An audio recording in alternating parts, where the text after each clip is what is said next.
Hence, loathed melancholy, of Cerberus and blackest midnight born, in Stygian cave forlorn, 'mongst horrid shapes and shrieks and sights unholy, find out some uncouth cell, where brooding darkness spreads his jealous wings, and the night raven sings. There, under ebon shades and low-browed rocks, as ragged as thy locks, in dark Cimmerian desert ever dwell. But come, thou goddess fair and free, in heaven yclept Euphrosyne, and by men heart-easing Mirth, whom lovely Venus at a birth with 2 sister Graces more to ivy-crowned Bacchus bore. Or whether, as some sager sing, the frolic wind that breathes the spring, Zephyr with Aurora playing, as he met her once a-maying, there on beds of violets blue and fresh-blown roses washed in dew, filled her with thee, a daughter fair, so buxom, blithe, and debonair. Haste thee, nymph, and bring with thee jest and youthful jollity,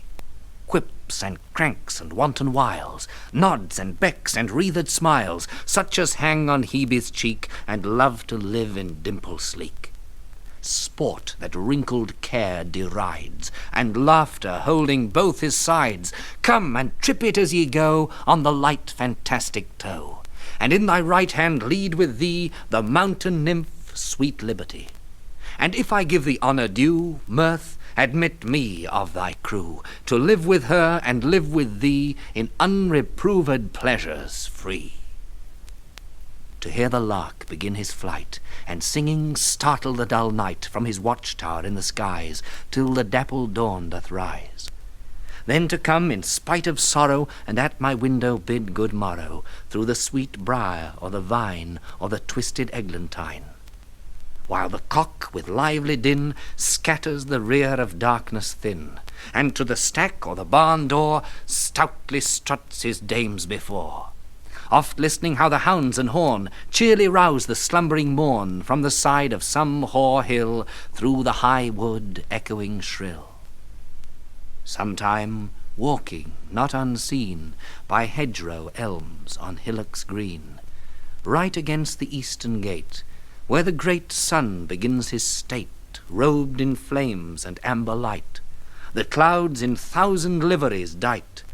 while the ploughman near at hand whistles o'er the furrowed land, and the milkmaid singeth blithe, and the mower whets his scythe, and every shepherd tells his tale under the hawthorn in the dale. Straight mine eye hath caught new pleasures, whilst the landscape round it measures.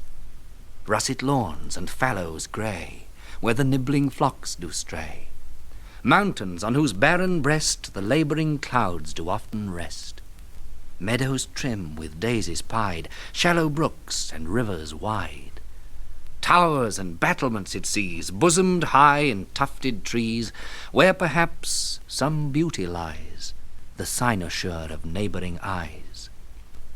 Hard by, a cottage chimney smokes from betwixt 2 aged oaks, where Corydon and Thyrsis met are at their savoury dinner set of herbs and other country messes, which the neat-handed Phyllis dresses.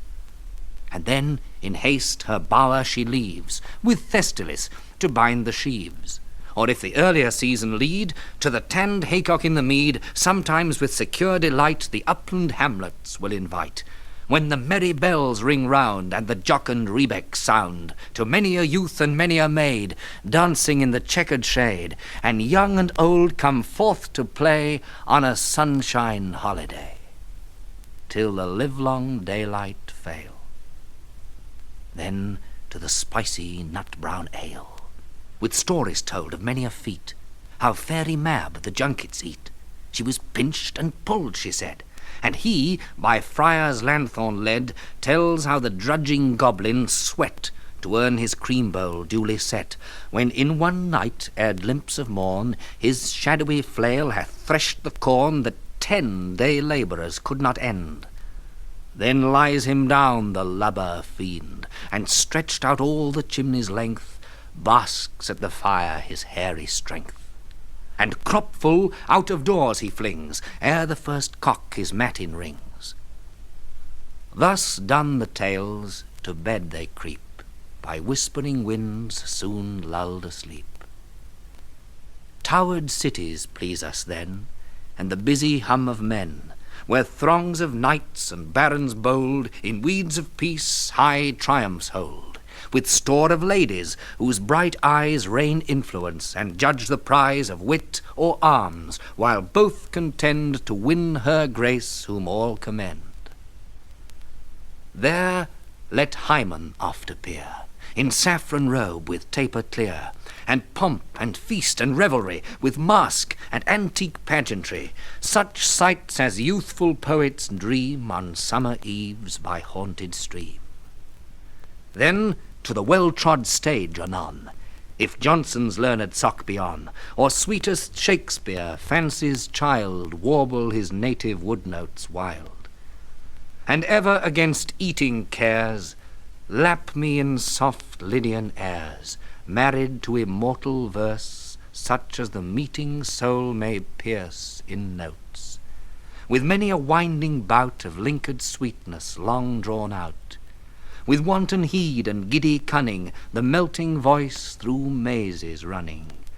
untwisting all the chains that tie the hidden soul of harmony,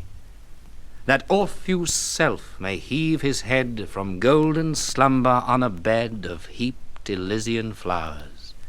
and hear such strains as would have won the ear of Pluto, to have quite set free his half-regained Eurydice. These delights, if thou canst give, mirth, with thee I mean to live.